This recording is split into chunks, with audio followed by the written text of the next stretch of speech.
Olá, galera, tudo bem com vocês? Tudo bem? Tudo Olá, bem? Sinara. Prazer ter vocês aqui. Eu queria começar essa entrevista, né? Vocês sabem, hoje é 13 de maio, a data oficial, né, entre aspas, libertação dos escravos. Eu sei que não é uma data muito querida pelo movimento negro, mas nos últimos anos, o governo Bolsonaro tem tratado de ressuscitar essas narrativas. Né? Eles desprezam o Zumbi dos Palmares, eles desprezam os movimentos quilombolas, eles desprezam os movimentos pela libertação dos negros escravizados que partiram dos próprios negros e quer colocar, como eu estudei quando criança, que a heroína era a princesa Isabel. Como é que vocês veem essa tentativa de volta ao passado, na verdade, né, que o governo faz? Quem quer Quem começar? começa? Bom, eu vejo com bastante preocupação, né, Sinara, essa questão, porque a gente sabe que historicamente, né, a história de luta da população preta, ela foi ocultada, né? Então, sempre focando na Princesa Isabel como a grande heroína, como a grande salvadora dos negros. Mas houve muitas revoluções, muitas lutas, né?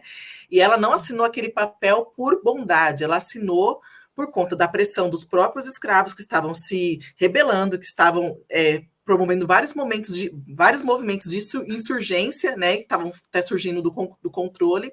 A sociedade também estava apoiando o movimento abolicionista crescendo fortemente e tinha a pressão internacional, né, que estava aí embargando o comércio brasileiro e uma pressão para que o mercado se abrisse, enfim, a questão econômica, como sempre, pautando muito bem a política do nosso país, né? Uhum. Então, eu acho que é muito delicado a gente invisibilizar essa luta. Foram 400 anos, né? E nesses 400 anos a gente não recebeu, os nossos ancestrais não passou de uma forma submissa. A gente lutou desde o primeiro dia, desde o primeiro preto que pisou no Brasil, houve luta e houve resistência, né? Então eu acho que é uma coisa muito cruel, e por isso daí a importância de nós, enquanto movimento negro, dizer, tudo bem, ela teve o papel de assinar um documento oficializando uma situação, mas que não foi por benevolência, não foi por empatia à população negra, foi por pressão internacional e pressão interna mesmo, porque a escravidão já era uma coisa insustentável no país, né?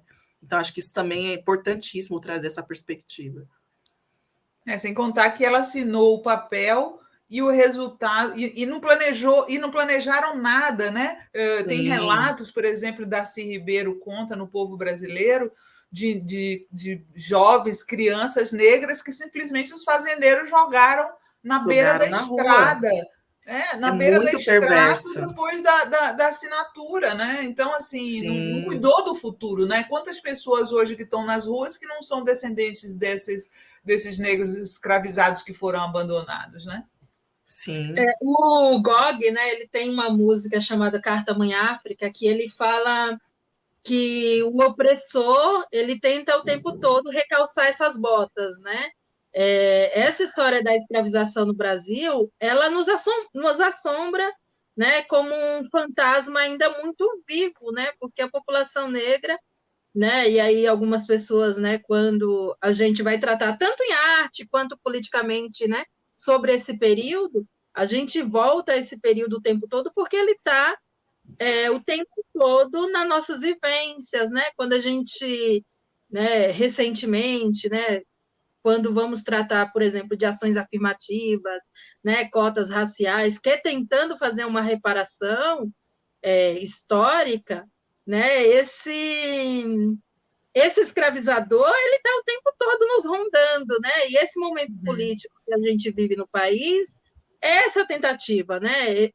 Diversos retrocessos, né? Uma construção de lutas, né?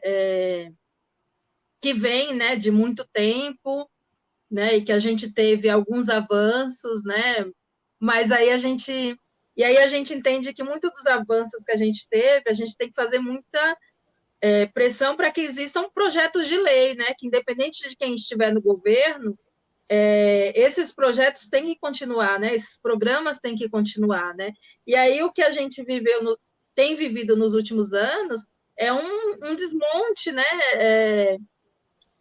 Os direitos humanos sendo violados o tempo inteiro, né?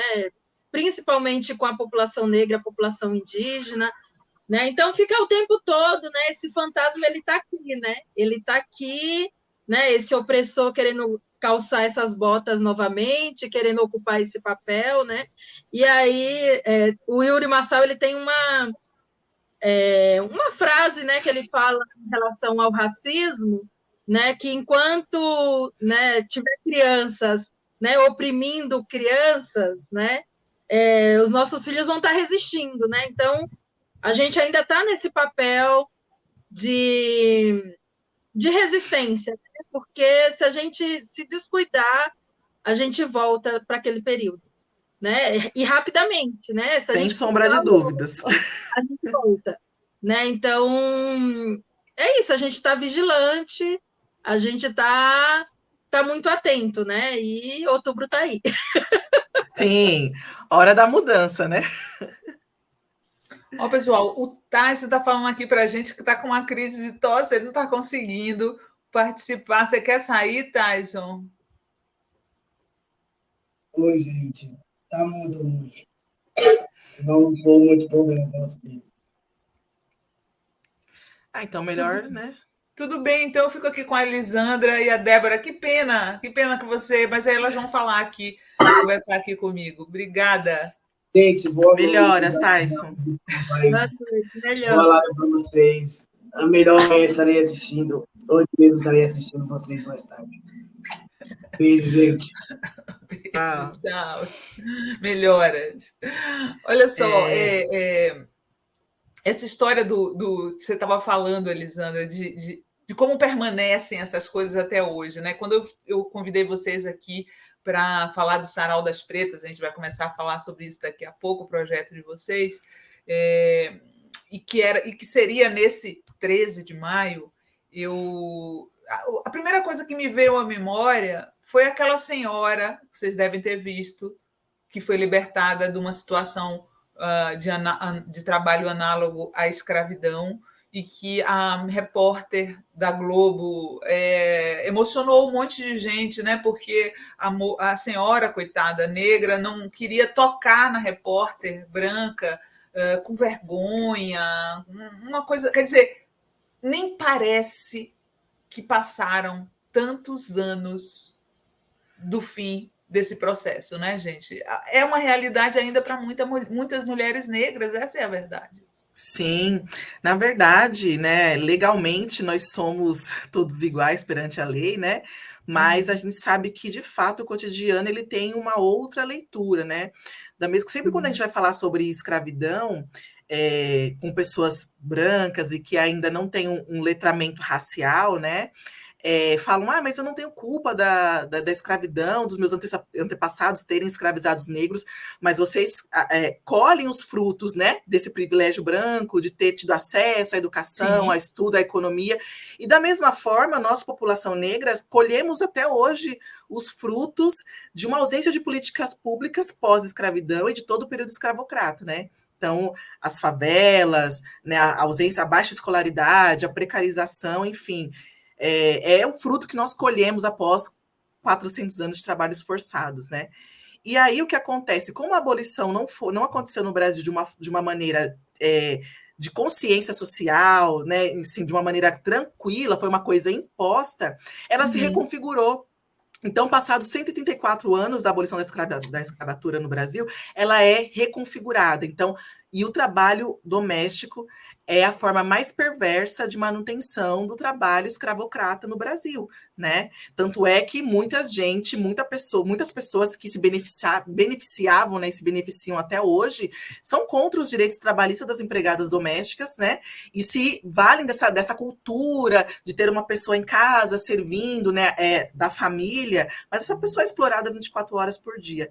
Então, o trabalho doméstico, ele é a configuração mais perversa da escravidão moderna, né? E isso sem contar todas as outras configurações, né? Enfim, nos campos de cana, de corte de cana, o aplicativo, o trabalho por aplicativo que a gente vivencia hoje, a exploração que esses trabalhadores autônomos vivenciam, ela é uma forma de escravidão moderna, né?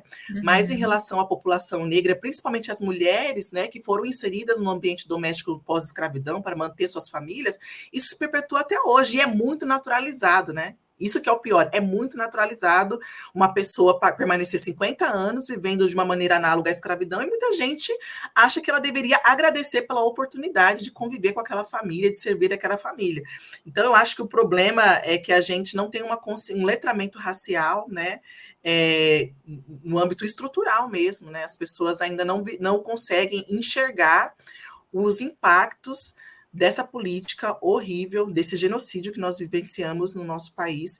Eu vi essa matéria, eu fiquei profundamente chocada, eu chorei, porque eu falei, nossa, é a minha avó, é a minha mãe e muitas outras pessoas que vivem dessa maneira até hoje e sequer têm consciência da sua condição, né, de que aquilo é uma violência, de que aquilo é uma situação análoga à escravidão. Então é muito perverso mesmo. Elisandra?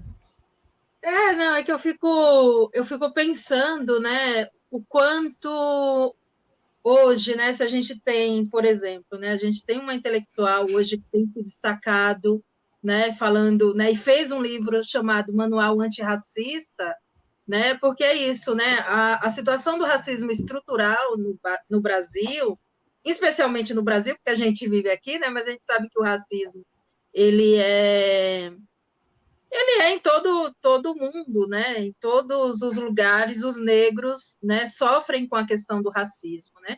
E aí a gente tem a Djamila Ribeiro, que vem fazendo esse trabalho de pensar nessa educação antirracista, né? A própria coleção Feminismos Plurais, né? Que é esse passo, essa iniciativa para a gente ter uma dimensão e uma conscientização, né? Porque o problema do racismo, ele não é um problema dos negros, não é um problema da população negra, ele é um problema estrutural do país, né? Enquanto a gente não tiver essa consciência que se uma pessoa negra, uma pessoa indígena, né, está sofrendo no país, é um problema do país, né? E a gente vê tudo muito de forma individual, né? Que só a população negra, e aí quando ela fala é mimimi, né? Que cotas raciais, quer se beneficiar, né? Quer passar na frente, né? E não é isso, né? A gente compreende que a gente precisa ter uma educação antirracista, né? E para ter uma educação antirracista, né? As pessoas que, principalmente as que não sofrem racismo, precisa ter essa empatia, né, e essa conscientização, né? E a gente sabe que ela não acontece, né, pelo que a Débora falou anteriormente, né? Porque se beneficia de alguma forma, né? Recentemente agora saiu o livro da... Ai, meu Deus! Tá aqui o livro. Aquela que eu ia para e falar, tá aqui. Tem muito livro aí para você achar. Não, esse está bem fácil. Da Cida Bento, Pacto da Branquitude, saiu pela Companhia das Letras, né? Que legal. E que vai falar sobre isso, né? Ela. Porque a gente está o tempo todo falando pelo nosso viés, né? Mas, e aí, reporto novamente a Djamila, né? Quando ela fala sobre o lugar de fala, né? Quando ela fala do lugar de fala, ela não quer dizer que as pessoas brancas não têm um lugar de fala, elas têm sim, né? Tem os lugares dela, nos papéis que elas exercem, e aí muitas das pessoas falam assim, não vou falar, não é uma questão minha, porque não é meu lugar de fala, né? Então, aproveita dessa construção, dessa narrativa para dizer, olha, os negros, as pessoas negras agora que tem que falar, a gente está falando aí há 400 anos, né? A gente está lutando, reivindicando, porque tudo isso nos custa a vida, né? A gente tem um país que ele é genocida com a população negra, né? Não lutar contra o racismo eu sentenciar a minha própria morte, né? Então, para mim, né, lutar contra o racismo é vida, né? É sobreviver, é conseguir pensar na minha geração futura, na geração que está aqui, mas na geração futura também, né? Então, é muito sério para a gente, né? Não lutar, não ter essa consciência me custa a vida, né? E aí, quando eu falo me custa a vida, não é só Elisandra indivíduo, né? É Elisandra enquanto povo, enquanto comunidade, né? Então, é muito sério isso, né? Então, quando, né, é mimimi, né? Esse mimimi me custa a vida, né? Então, Você sabe que eu estou muito sempre caro. acompanhando os movimentos da extrema-direita nos Estados Unidos, né? Porque é de lá que está vindo toda a orientação. E é impressionante como está tudo entrecruzado, né? Então, assim, quando vocês falam da educação, lá tem um movimento dizendo que ensinar sobre a escravidão nas escolas causa danos às crianças porque elas se sentem culpadas pela escravidão. Olha a jogada que esses caras fazem. Perverso. As criancinhas brancas de 4 anos, quando ouvem que houve escravidão nos Estados Unidos, elas ficam deprimidas e tristes. Então, isso afeta psicologicamente a criança. É essa jogada que eles estão fazendo para tirar o assunto dos livros didáticos nos Estados Unidos. Olha que loucura. E é o tipo de coisa que eles repetem aqui, né? Sim, sim. E é um sistema muito perverso, né? Porque ele vai sempre criando novas tecnologias, novas narrativas, né? Para ir se inserindo na sociedade, no pensamento coletivo, né? Aí você imagina, se é difícil para uma criança branca ouvir falar que os seus antepassados foram colonizadores, escravizaram pessoas, imagine para nós, crianças pretas, ouvir que você é descendente de pessoas que foram escravizadas, que não eram consideradas sem almas, sabe? Então, esse discurso, eu posso falar por mim mesma, assim, o discurso da escravidão foi uma coisa que me massacrou durante o período escolar, né? É claro que a gente não tem como falar sobre a história do Brasil sem passar por esse triste episódio, porque faz parte da nossa formação social, cultural, econômica, enfim. Mas não é só sobre isso. E daí a importância das leis de ações afirmativas, né? Como a Lei 10.639, de trazer outros aspectos, né? Tipo, havia uma civilização antes da escravização, né? A população que veio do continente africano não veio só corpos para trabalhar, veio tecnologia, veio pensamento, filosofia, cultura. Então, a escravização no Brasil foi tão cruel porque não importou só pessoas, importou toda a tecnologia de mineração, de agricultura, né? Então, a gente não tem esse reconhecimento enquanto pessoas que pensaram essas tecnologias que impulsionaram a economia brasileira no período colonial, né?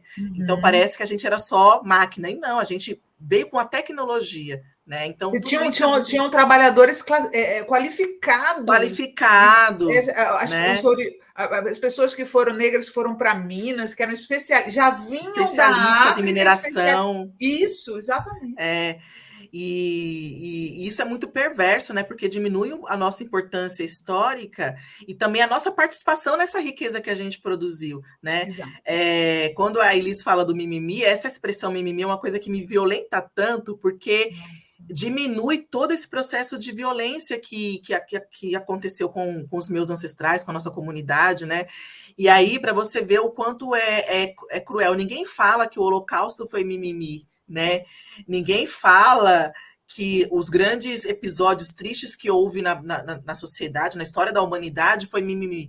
Mas aqui no Brasil tem esse movimento de diminuir, né? Por quê? Porque você reconhecer o quanto foi cruel isso é forçar o governo brasileiro a promover mais 400 anos de ações afirmativas, porque se houve uma política institucionalizada, econômica, social, filosófica, religiosa, que sustentou a escravidão no Brasil, tem que haver mais 400 anos de políticas públicas para reverter todo o prejuízo que causou para a gente. Isso inclui cotas, indenização em dinheiro, porque eu quero a minha parte da riqueza que os meus descendentes produziram. Por que não? Né? Sendo que os descendentes de pessoas que foram assassinadas, né, no Holocausto recebem indenização. Né? Por que a população negra não pode ser indenizada, né, pela riqueza que nossos antepassados produziram.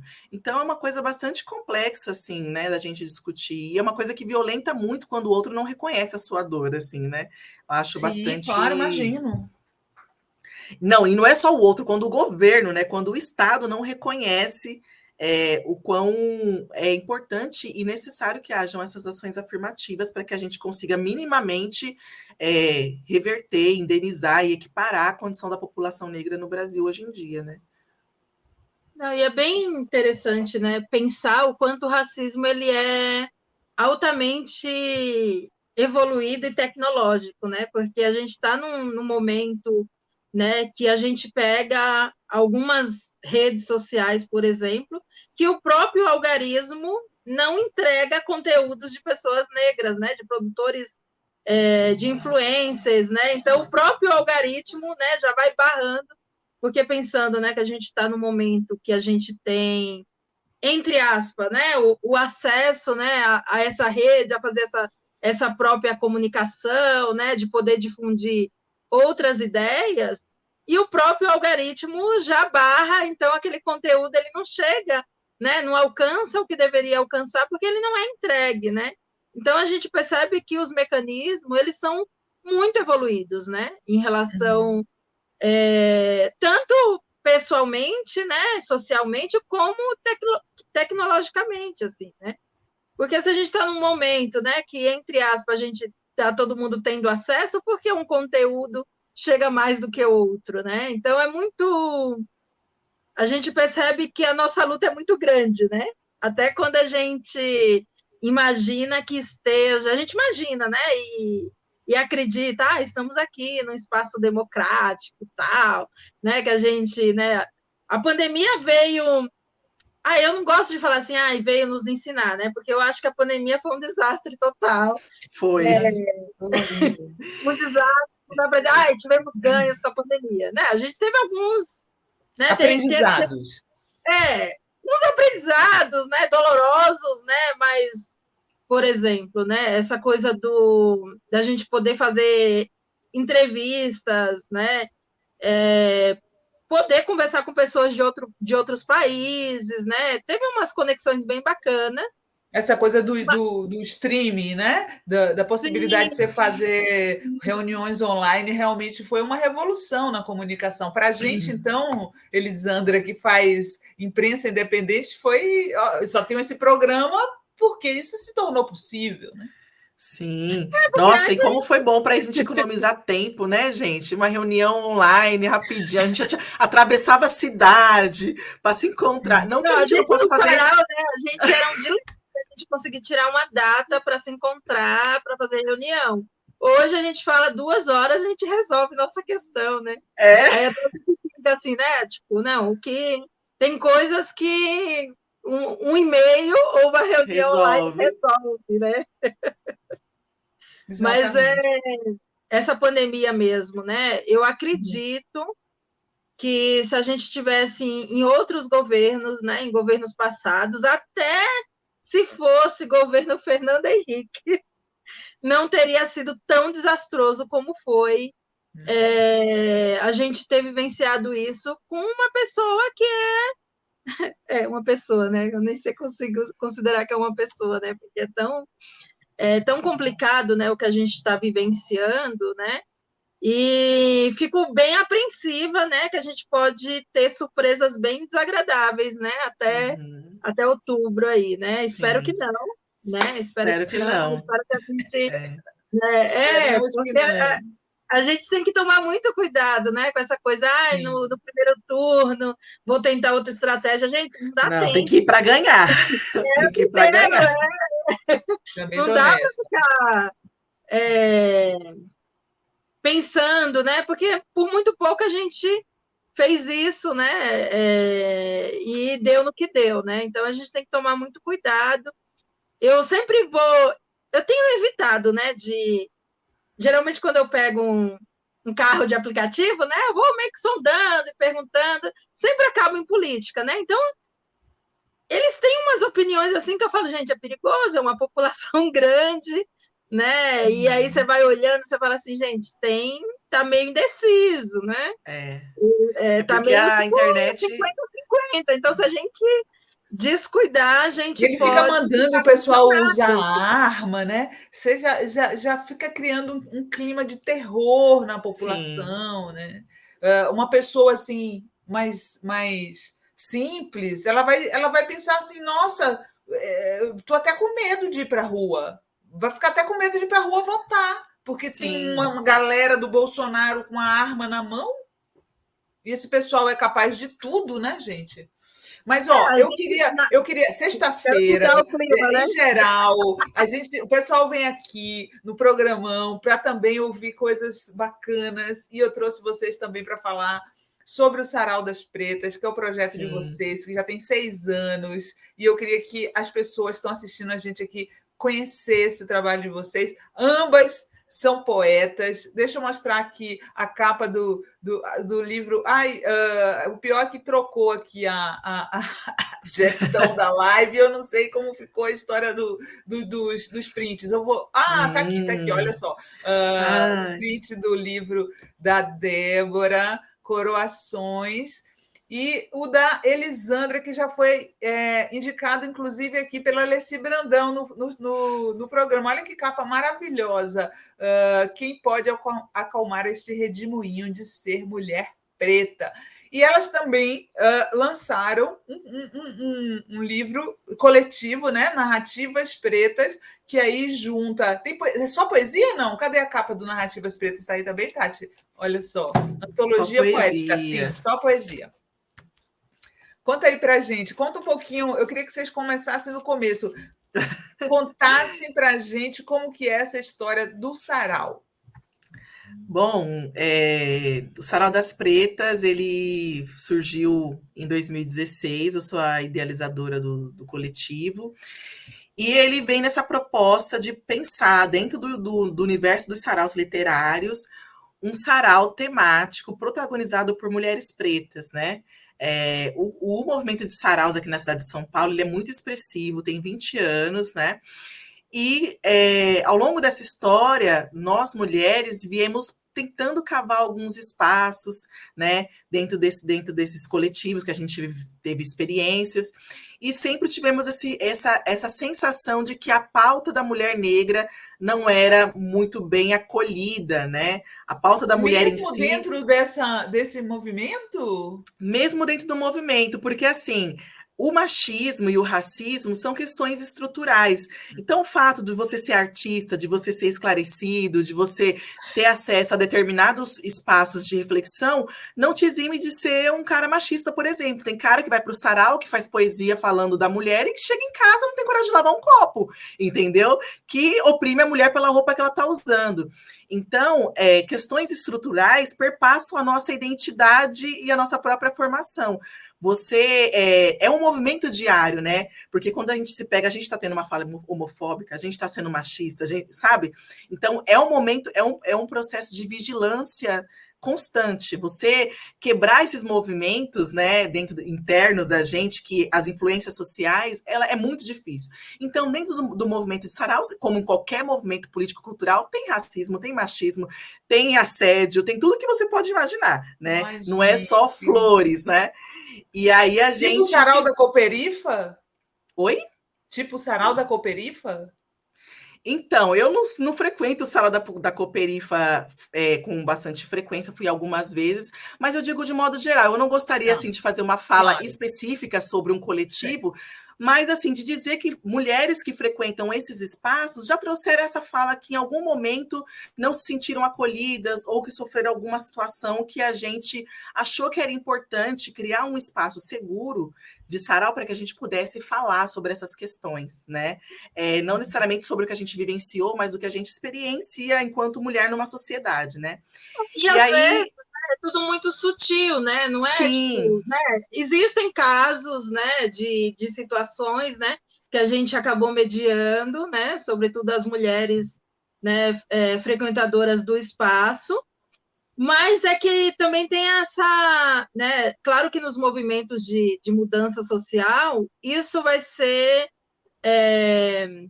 mas em menor proporção, né? Não é o que se destaca, porque a gente tem em comum uma luta, né, de classe, né, de, né, lutar contra as desigualdades, né, e tudo mais, e que aí a gente entende que, né, esse lugar, né, de discutir a questão de gênero, né, acaba ficando num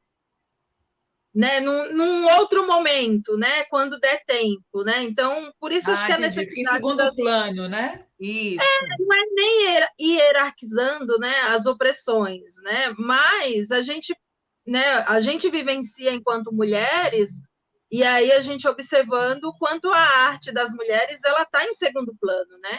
Se a gente não se coloca em primeiro plano, dando esse destaque, a gente cai no bojo do todo e o todo é homem branco, cisgênero, né? Que não vai nos incluir, não vai ter empatia, Uhum. né? Sim. Então é uma necessidade de sobrevivência novamente. Sim, para você ter uma ideia, Sabe? tipo, esses saraus temáticos, né? Tem o sarau das pretas, tem trans saraus, que é sarau de trans, tem o Islã das Minas, que é um Islã voltado onde só mulher recita, tem o Islã do corpo, que é para pessoas que não falam, né? Que é feito com libras.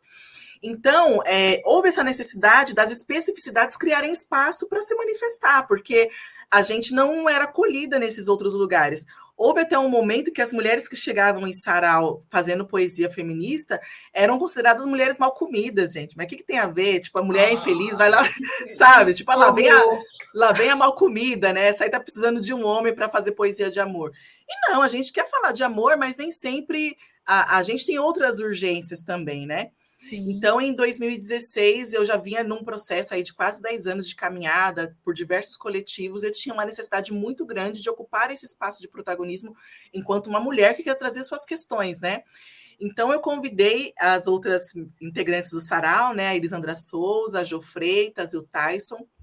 A gente fez uma atividade pontual inicialmente, que era uma atividade específica para o Dia Internacional da Mulher, e para nossa surpresa vieram muitas mulheres pretas. A gente teve um público assim de 200 pessoas quase, e essas mulheres iam para o microfone e falavam, e foi uma coisa assim muito comovente, né? Porque elas sentiram que elas poderiam falar sem ser censuradas de alguma forma ou outra, e de que o público que estava ali estava acolhendo aquelas questões.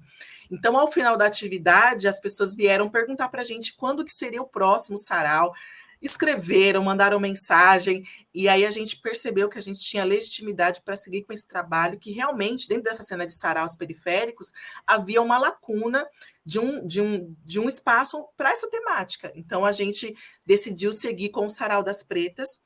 É um sarau multiartístico, né? A gente trabalha com a literatura, com a música e com o corpo, que também era uma necessidade que eu tinha muito grande de poder expressar. Para mim, a palavra é a expressão, e quando você canta é a expressão da palavra, quando você atua é a expressão da palavra, de um roteiro que alguém escreveu.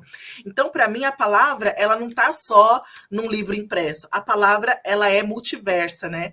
Então, o Sarau das Pretas, ela tem esse espaço, é um território de livre criação, onde a gente consegue se expressar de diversas formas através do eixo palavra, né? Através dessa vivência que a palavra nos Interessante traz. você falar isso, porque eu outro dia entrevistei o Chacal, que é um poeta que eu adoro desde a adolescência, e ele veio aqui e falou assim, e agora ele está fazendo um trabalho mudo, sabe? E ele passou a questionar não só a palavra escrita como uma coisa muito elitista, como a fazer performance, né? Porque ele acha que a poesia não é só a escrita, a poesia ela tem a parte da interpretação e da fala e da performance, né? Como foi no começo de tudo, né? Eu acho muito interessante isso. De certa forma, os saraus resgatam isso, né? A história dos saraus, né, é bem interessante, né? Porque os saraus eles sempre existiram, né? E agora tem esse e assim a gente também sempre se expressou, né? Os saraus periféricos em especial, né? E o próprio Islã vem dessa nossa história, né? De a pesquisadora Regina Nogueira, ela fala que a população negra ela só sobreviveu porque ela criou espaços potenciais de vida. Né? E esses espaços potenciais de vida foi desde as irmandades lá, né, que fazia confraria, né, Irmandade da Boa Morte, né, a própria capoeira, né, o samba, e aí mais recente a questão do hip hop, né, que é um pai, né, mesmo que um pai contemporâneo, é um pai desses saraus, né, e o slam bebe diretamente do que é o freestyle, né, que o slam é essa batalha de poesia, que é essa batalha que antes já foi o repente, que é o repente, né? Então, a gente está sempre, né, digamos que evoluindo em espiral, né, sem esquecer dessa ancestralidade, né, de movimentos potenciais de vidas que vieram antes, né? Então, a gente está sempre nessa linha do tempo, ressignificando no agora, porque o Sarau das Pretas também não é novo, né? O novo é que agora a gente, né, somos as pessoas que estão protagonizando isso, né? Mas que antes, né, a gente já foi aí uma Clementina, uma Ivone, né, uma Dona Ivone, mas que agora a gente está aí com a poesia, mas a gente já esteve, né, em outros momentos, né, em outros corpos, assim, fazendo essa história. Que é isso, né? A gente pensando na vivência africana, né? A gente que é um povo da diáspora, né? A gente fica o tempo todo tentando recriar isso, né?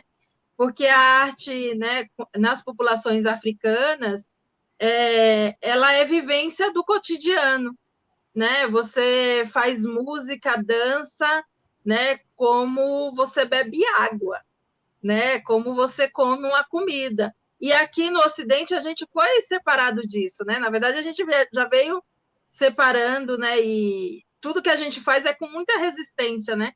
É como se a gente tivesse o tempo todo tentando lembrar o que a gente não pode esquecer, né? Então, quando a gente faz arte, essa religação que a gente quer, né? E Sim. É engraçado eu falar sobre isso, porque quando eu tive em Moçambique, né, em 2012, eu ficava tentando, sei lá, na comida, né? Lá em Moçambique tem umas comidas muito, sei lá, feijão com leite de coco.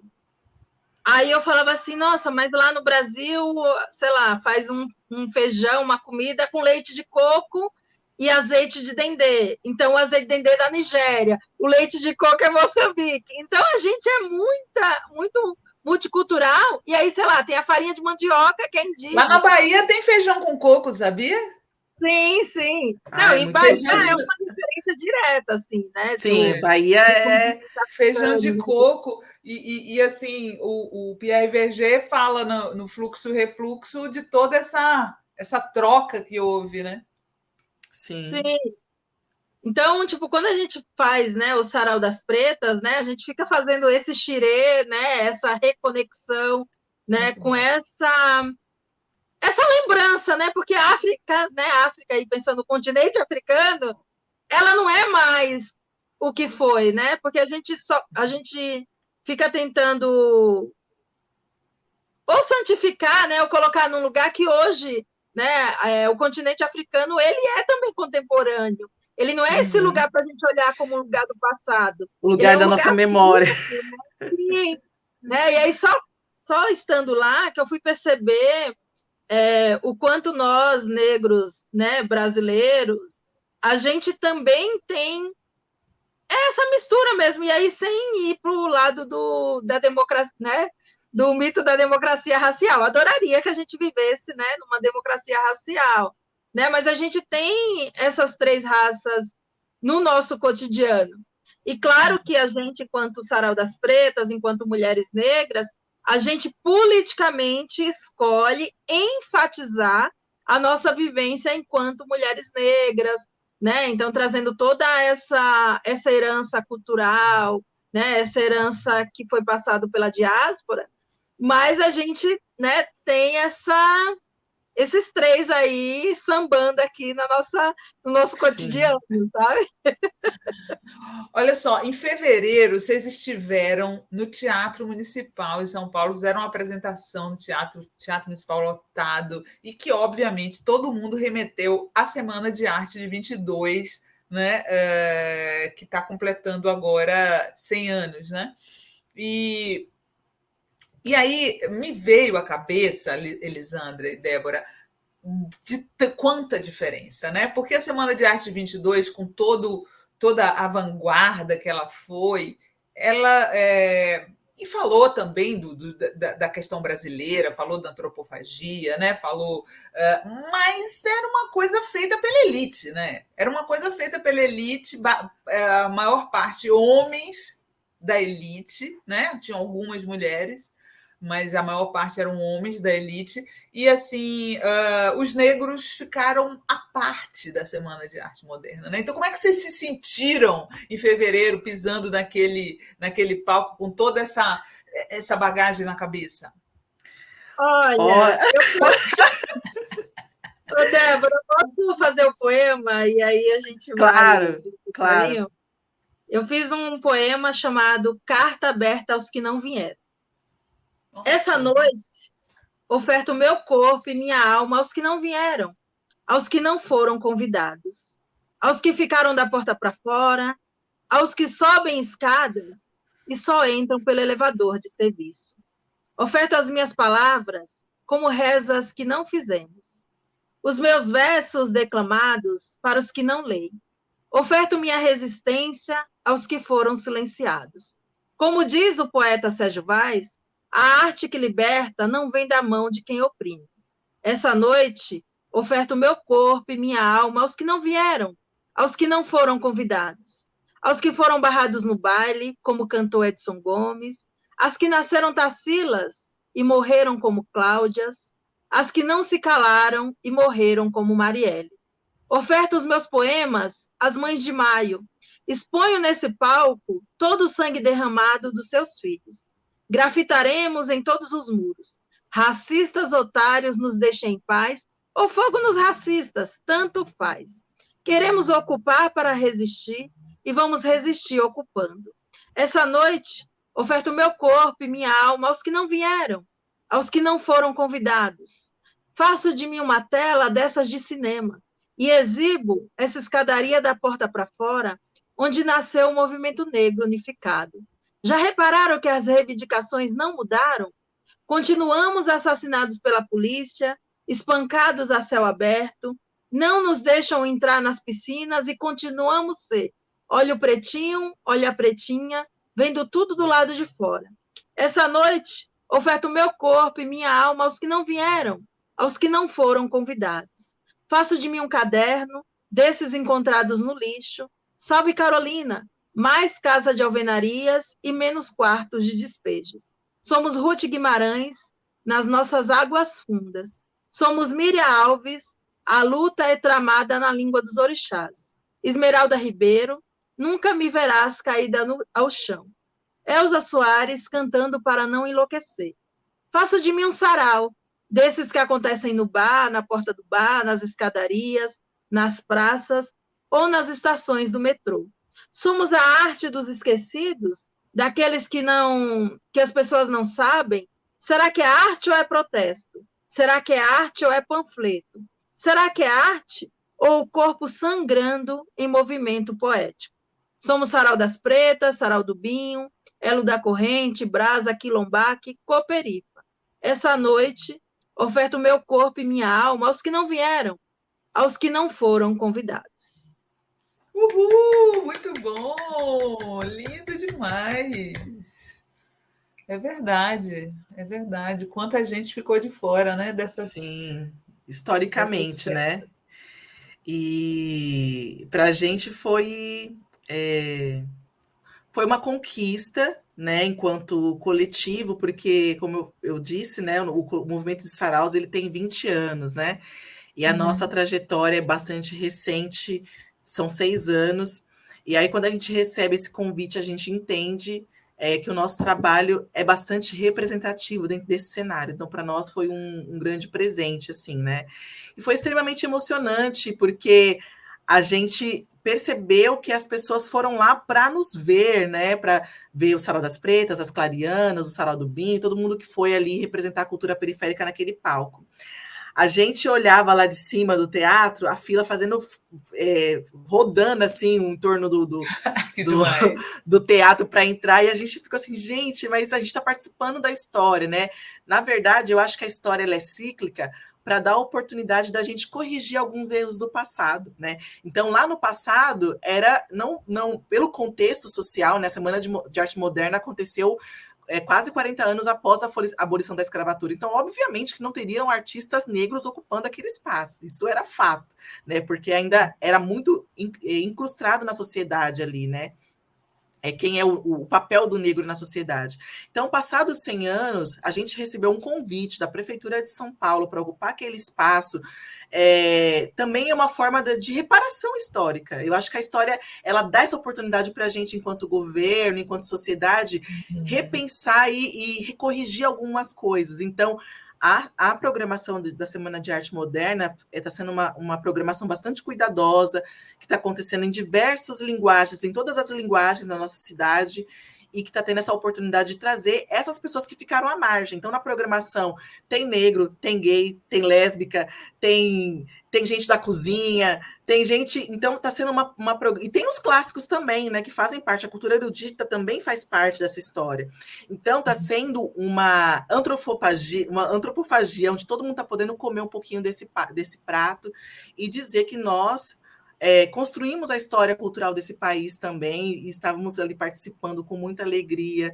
Foi um marco para nós enquanto coletivo e também enquanto movimento cultural, enquanto movimento político. Para a gente foi marcante assim, estar lá naquele palco. Deu aquele frio na barriga e ver a periferia lá. A gente foi tão louco, porque a gente fazia um poema, as pessoas gritavam.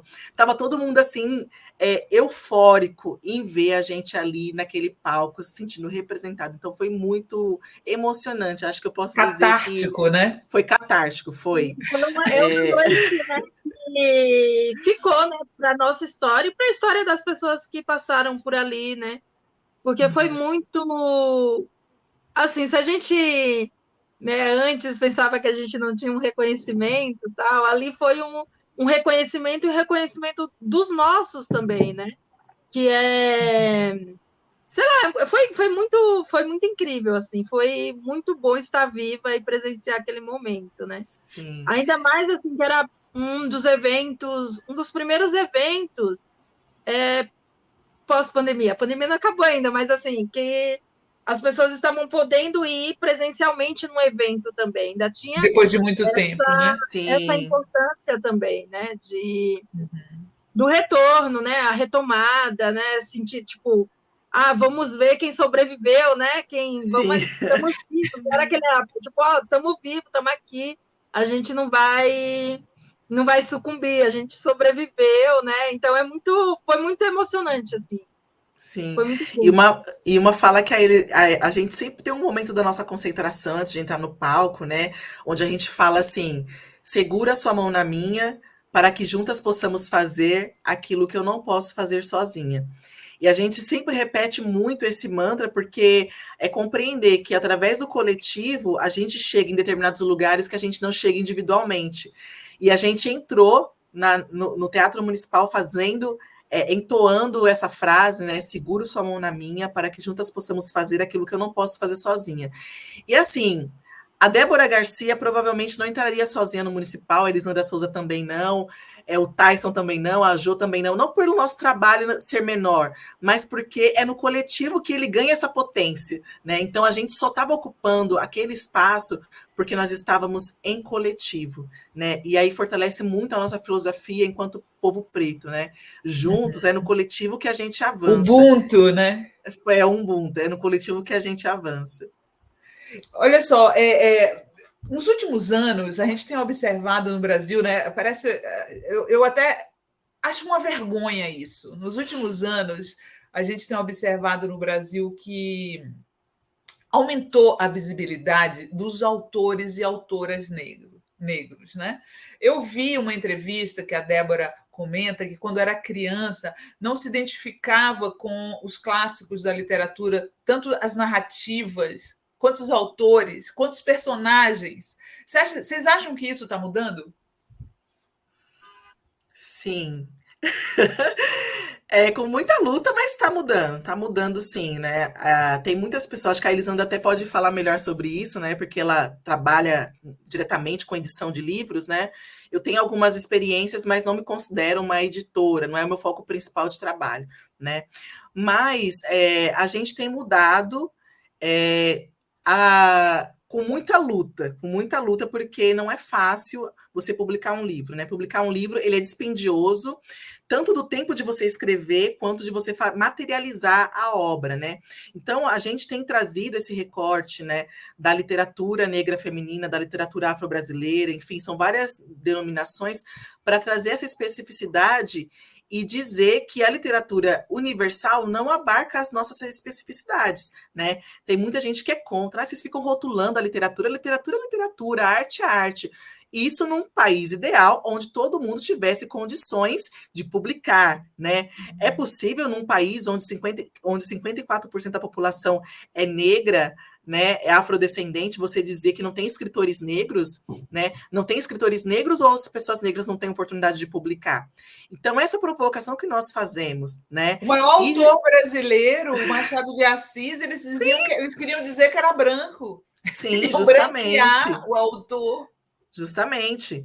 Então, a gente entende que o racismo ele ocupa todos os espaços da sociedade. E a literatura é um espaço que ainda é muito elitizado e que a gente está dizendo, não, nós estamos aqui, temos autoras negras, temos autoras mulheres, né, temos autores indígenas. Então, é uma questão da gente querer ver e querer oportunizar essas pessoas de publicarem, né? Então, aos poucos, hoje em dia, está muito melhor do que, por exemplo, na época que a Carolina publicou. Eu reverencio tanto a história da Carolina, porque na década de 60, ditadura militar, uma mulher negra, analfabeta funcional, que cuidava de 3 crianças sozinhas, ela publicou um livro que revolucionou a história da literatura periférica, né? Não existiria Débora Garcia, nem Sarau das Pretas, nem Elisandra Souza, se Carolina não tivesse ousado contar a sua história. No mundo todo, as pessoas publicado não têm noção do tamanho da Carolina na literatura mundial, porque assim, ela foi publicada em vários idiomas, Sim. Tem gente que fez tese, sabe? Acho que as pessoas elas não sabem o tamanho da Carolina. Sim. A Carolina foi publicada, né, em 16 idiomas e 46 países. E assim, até hoje, nenhuma autora brasileira, né, nenhum autor brasileiro alcançou esse recorde dela, né, de alcance. E aí, só complementando, né, eu tenho uma pesquisa recente, né, eu fiz uma antologia chamada Literatura Negra Feminina, e dentro dessa antologia eu pedi a bênção às escritoras mais velhas, esse daí mesmo. Mostra de novo, Débora. Deixa eu pedir para a Tati abrir um pouquinho para mostrar a capa desse livro. Linda capa. Literatura. Linda, linda, linda. Levanta um pouquinho. Aí. Literatura feminina. Esse aqui não sai da cabeceira. Daqui tem um monte de livro, tá aqui do lado. Lindo. Então, aí dentro desse livro, né, eu fiz uma linha do tempo, né, junto com a Yara Aparecida, pedindo a bênção às escritoras mais velhas, e essa linha do tempo começa em 1859, com a publicação do Úrsula, da Maria Firmina dos Reis. A Maria Firmina dos Reis, ela é a primeira pessoa a publicar romance no Brasil. Só por isso, ela já deveria ser lembrada. Claro. Né? E é a primeira mulher a publicar um romance, né? E é a primeira mulher negra. Então, essa linha do tempo começa com Maria Firmina dos Reis. Aí tem uns vácuos absurdos, assim, de 50 anos. Tipo, não é possível que em 50 anos uma mulher negra não publicou um livro, né? Então, é uma linha do tempo, né, que eu acredito que ainda é muito falha, né? Mas, assim, nos últimos 40 anos, as mulheres negras têm publicado mais. Aí a gente tem a experiência, né, do Cadernos Negros, que é a antologia mais importante que a gente tem no país de literatura negra e que poucas pessoas não conhecem, né? E que poucas pessoas conhecem. São 44 anos publicando literatura negra nesse país, anualmente, né? Um ano poesia, outro ano conto, organizado aí pelo Quilomboje, que foi idealizado aí pelo escritor Cuti, pelo Hugo Ferreira, e que hoje é mantido aí pela Esmeralda Ribeiro, pelo Márcio Barbosa, uma antologia que é feita de forma coletiva, né? E aí aquela fala da Débora, né? De forma coletiva, né? É onde a gente consegue minimamente uma visibilidade. Então, essa experiência de cadernos nos mostra o quanto o racismo ele é eficiente, né? O quanto o racismo mas é isso, o racismo é eficiente, a gente é muito mais, porque a gente não vai desistir. Estamos aqui. Estamos aqui. E nessa linha do tempo, é uma linha do tempo que eu faço só com as mulheres, né? Só com as mulheres negras, né? Mas aí, se a gente for colocar, né, os autores negros juntos, tal, ainda vai ter esses vácuos, né? Vai ter esses autores como Machado de Assis, né? Que, por ser muito excelente, imagina que ele é negro, né? Vamos embranquecer. Nossa, queriam branquear o Machado, gente, até em anúncio. Artistas, né? Como outros artistas negros foram embranquecidos ao longo da história por, né? Imagine que eles iam dar esse crédito, né? Então, a gente tem essa linha do tempo, né? Que nos últimos 40 anos as mulheres negras têm publicado mais, e nos últimos 20, muito mais. Nos últimos 10, a gente vem cada vez mais. E essa linha do tempo é só com autoras que publicaram seu primeiro livro autoral. Não estou falando da importância das antologias, né? Porque as antologias literárias são fundamentais para manter essa história de literatura negra viva, né? Não só com Cadernos Negros, mas Cadernos Negros é, sem dúvida, a nossa referência mais importante, né? Então é muito... E aí, olhando essa linha do tempo, né, dá um... Que aí você fala assim, gente, eu, né, participo, né, dou palestras, aí eu falo, fala uma autora negra. Hoje, felizmente, Carolina tem sido muito trabalhada nas escolas, então as pessoas falam, Carolina, Djamila, né, Conceição Evaristo, já aumentou, já tem 3 nomes sendo citados. Aí eles brincam, agora é Elisandra Souza, agora Débora Garcia, né, e tal. Mas aí a gente percebe que a lacuna é muito grande, né?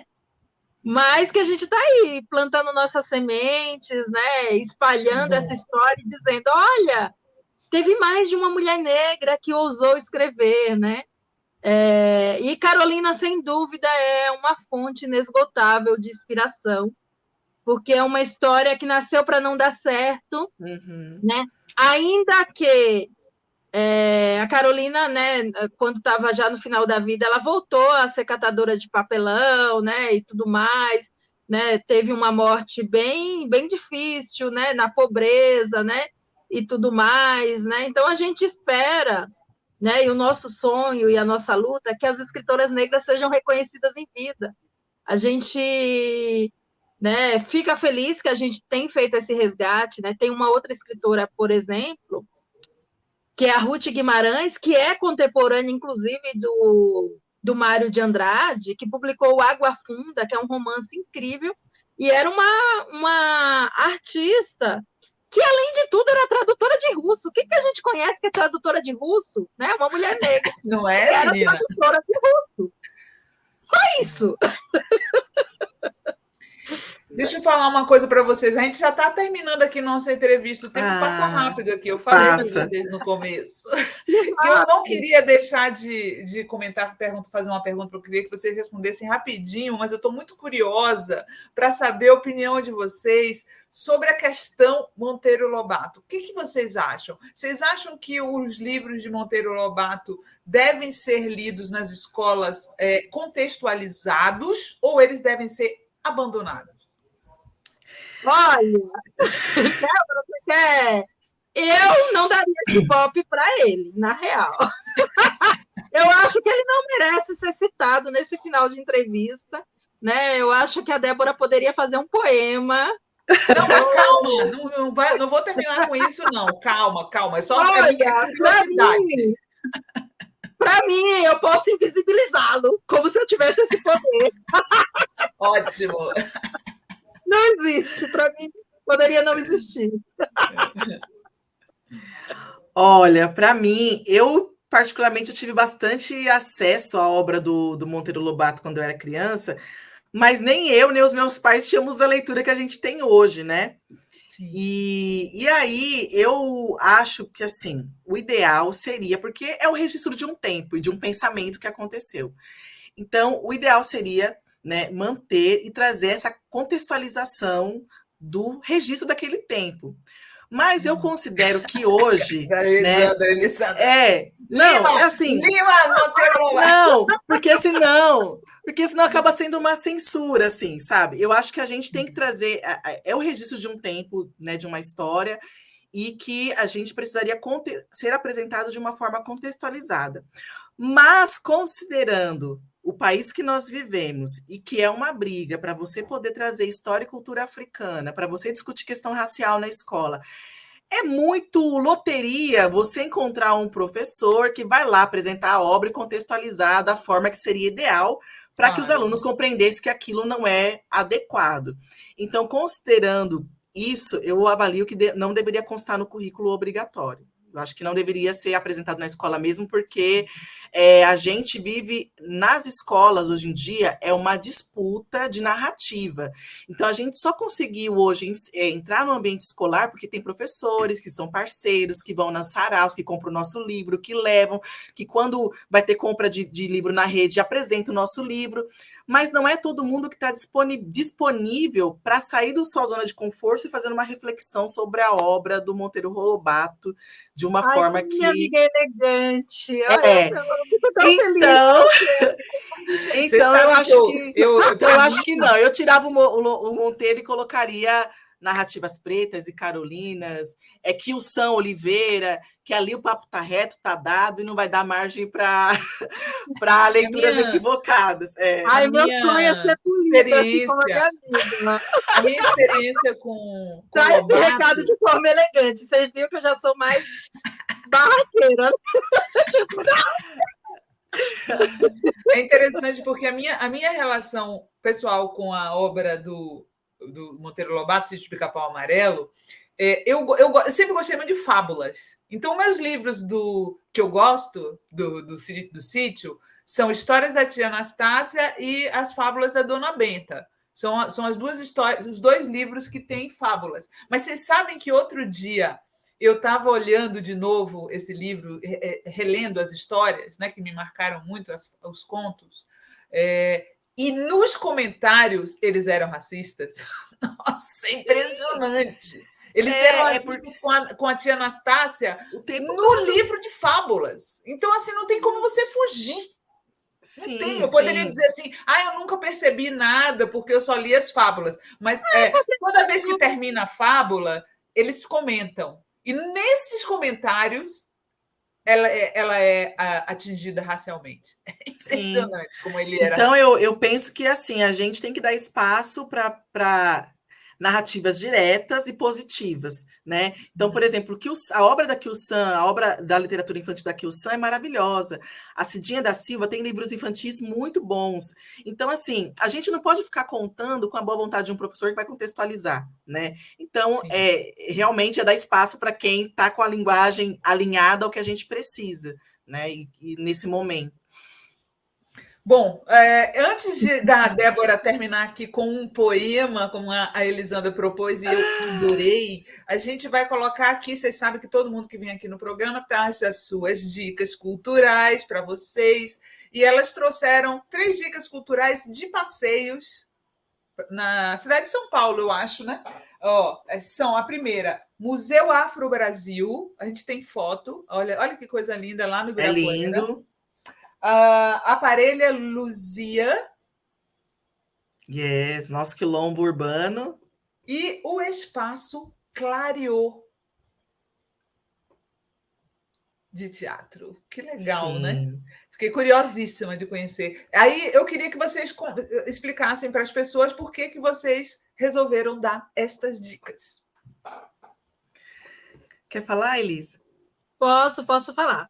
O Museu Afro, né, é nossa herança, né? É um lugar na cidade que a gente tem a nossa história, né, de forma positiva, né? As nossas narrativas, né? Os nossos quadros, né? A nossa arte ali representada bem no coração da cidade, né?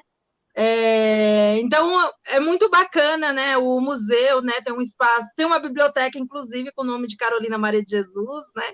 que vale a pena, né, ir conhecer esse acervo. Eles estão abrindo agora, né, sempre tem a exposição permanente, né, com obras incríveis, assim, né, de vários artistas, né, que a gente só vai encontrar lá no Museu Afro, né, e saber da sua importância, assim, né, como o Didi, né, o próprio Abdias Nascimento, né, que tem uma obra de artes visuais interessantíssima, né, tem várias esculturas, tem várias coisas sobre religiosidade, tem também, né, essas heranças aí da escravização, né, super contextualizado, né, com os educadores, né, que faz uma visita guiada muito bacana, né? Então, se tiver oportunidade, venham conhecer, né, o Museu Afro e aproveitem para fazer essa visita guiada.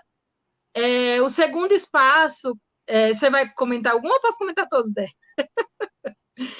O segundo espaço, que é a Parelha Luzia, né, um espaço, né, que a princípio foi ocupado. Fica né, onde? Que bairro, Elis? Fica no Campos Elíseos, né, perto da estação Marechal Deodoro. Uhum. E tem, né, uma ocupação com os artistas contemporâneos, né? Então, inclusive, o nosso primeiro aniversário, né, do Sarau das Pretas, a gente fez uma grande festa lá, foi incrível. Que delícia! A gente convidou artistas como Tássia Reis, né? Teve discotecagem, né? Tava tão cheio, né? Foi muito bacana, assim. Tem lançamentos de livros, eles estão agora fazendo um trabalho de ocupação de cozinha, né? De culinária, de gastronomia. Né? Então, um grupo ficou ocupando ali a cozinha, né? Oferecendo o melhor da gastronomia afro-brasileira, né? Sem contar a discotecagem, os lançamentos, né? Então, é um grande baile que acontece geralmente sexta-noite, sábado-noite, no final de semana. E aí o Espaço Clareou, né? Estava com a gente lá no museu, no Teatro Municipal. No Teatro Municipal. E elas têm um trabalho incrível, né, de teatro negro periférico. Qual bairro? Fica no Taboão da Serra, fica na divisa ali, Taboão da Serra, mas fica localizado especificamente no Taboão da Serra. E elas estão há 20 anos aí fazendo esse teatro, né? A primeira peça de visibilidade delas é o Hospital da Gente, que foi inspirado nos contos do Marcelinho Freire. Então, está sempre fazendo esse diálogo, né, com as múltiplas linguagens culturais da periferia, e elas são incríveis, né? E tem também, elas, além de fazer o teatro, elas têm um grupo musical, né, que é as Clarianas. As Clarianas. Que estava com a gente lá no Teatro Municipal, assim. Então, é um trabalho riquíssimo, bebendo dessa ancestralidade também nordestina, de resgatar o Nordeste, com a periferia, né? Porque a periferia é isso, né? A periferia é um grande quilombo, né? É a nossa pequena África, mas também é o nosso pequeno Nordeste, né? Sim. A periferia de São Paulo ela é muito povoada por isso, né? Por esse multiculturalismo mesmo. E o Teatro Clarianas traz essa pequena representação, assim, pequena no sentido de ser um espaço localizado lá no cantinho do Taboão da Serra, né? Mas que traz muita representatividade assim para nossa história. Sim. Massa! E além desses espaços, quem vier a São Paulo não pode deixar de assistir um sarau, porque é uma marca muito importante da cultura da nossa cidade. Então, venham assistir o Sarau das Pretas, mas se não tiver, enfim, vão no Sarau da Cooperifa. Das datas, as meninas também têm um canal do Sarau das Pretas no YouTube, não é isso, Débora? Isso, estamos no YouTube, Instagram, Facebook, temos nosso site também, tudo Sarau das Pretas. A gente tem uma apresentação presencial no dia 20 de junho, lá na Praça das Artes, no centro de São Paulo, mas seguimos com as nossas atividades online também com bastante regularidade, né? E aí a gente convida, né, a conhecer os saraus tradicionais, né, daqui da cidade, o Sarau do Binho, o Sarau da Cooperifa, enfim, e os slams, né, tem o Slam das Minas, enfim, tem bastante atividade cultural que é importante conhecer, que traz a essência dessa efervescência cultural que acontece nas periferias de São Paulo. Massa! Ó, então, para a gente terminar aqui o nosso papo cabeça com a Elisandra e com a Débora vai recitar um poema de despedida. Sim. Eu vou fazer um poema que eu também fiz para a comemoração do centenário da Semana de 22. Foi um poema que eu li lá no Teatro Municipal. Então, ele chama Modernistas do Novo Tempo, né? Porque essa releitura da Semana de 22 coloca esse movimento cultural periférico como os novos modernistas, né? Então, segue o poema aqui. Nossa arte é alimento, gigante e colorido como a Bapuru. Das periferias fazemos o centro. Com a nossa arte nos tornamos nus. Expomos com palavras as feridas, das quebradas, becos e vielas. Falamos da periferia, da cidade, a joia mais bela. Curamos suas inúmeras mazelas, com unguento de saraus e poesias. Batalhamos com palavras na cidade, em busca do pão de cada dia. Somos modernistas desse novo tempo. Ainda vive o manifesto antropofágico. Deglutindo a cultura periférica, somos artistas brasileiros, de fato. Dessa revolução descendemos, anunciamos boas novidades, fazemos das ruas nosso templo, onde criamos e circulamos nossa arte. Temos fome de gente, sede de humanidade. Mais ainda, tem gente com fome, tem gente com fome, tem gente com fome, denunciou Solano Trindade. A nossa fome é ancestral. Queremos tela, papel e canetas, bibliotecas nas quebradas, livros em nossas mesas. Rompemos a estética clássica. Livre é a nossa criação. O centro também é nosso. Com arte, reintegramos esse chão. Nossa palavra tem gíria e tem ginga. Genuíno é o nosso português. Escrevemos, declamamos, batalhamos. Porque agora chegou a nossa vez. Uhul! Maravilhoso, eu conheço ela! Obrigada. Minha amiga! Meninas, ó, foi um prazerzão conversar com vocês nesse 13 de maio para fazer as pessoas pensarem em questões importantes no Brasil. Grande beijo, estou curiosíssima para conhecer esse Sarau das Pretas. Quando eu for para São Paulo, eu espero dar sorte de que esteja acontecendo algum. Ó, beijão, tchau, obrigada. Beijo, obrigada pelo espaço, pelo convite. Até mais. Tchau. Tchau.